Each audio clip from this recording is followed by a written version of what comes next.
shocked the entire country. A violent ambush and kidnapping caught on camera. A young nurse attacked while walking down a Philly street, stuffed into a car. The nation watched and waited as family members begged for her safe return home. Days later, a man was arrested in Maryland, and Carlisha Gaither was found alive. Private investigator Joe Serrano, former Philadelphia police officer, joins us via Skype. And Joe, let's go straight to Facebook. Christy wrote, "Great news. All too often, these situations do not have a positive outcome. Thank God they found her alive." And Keith said, "Hats off to the great work of police and FBI for bringing this young lady safe to her family." So many times, Joe, these storylines have very different endings. Who do you credit for a happy ending this time around? You have to really credit, first of all, thank you for having me on again, but you have to credit everyone. You have to start with the media, the way that the media put it out and promoted it, and then secondly, how quick the Philadelphia Police Department responded to this.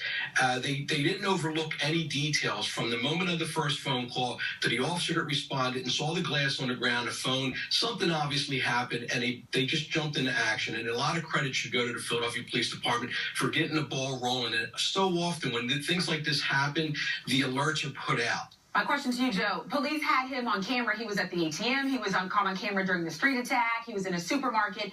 Did having his face plastered everywhere help track him down? It absolutely did, Lauren. And where it begins at is the first time that they did have him on camera from the street. And then the callers that were calling in with some form of descriptions. And then once the ATM card hit, that was such a valuable asset because they put an alert on these cards, our credit cards, our debit cards. So the banks are aware the moment that goes in and it's entered, the FBI, ATF, everybody's notified. So they have another starting point. And they were able to keep this information very close, and they were able to follow this individual, and not to mention the ATM information and also the GPS information. Okay, Dave, another comment from our Facebook page. This one from Shireen says, "Only God knows what he would have done to her if authorities didn't act fast." Initially, some people were kind of critical of police in the beginning, saying they didn't really act quickly. In your opinion, do you think they moved as fast as they could have in that situation? Lauren, 70 hours later, she was found, and she was found safe. So I believe all law enforcement, including the media, everyone acted accordingly.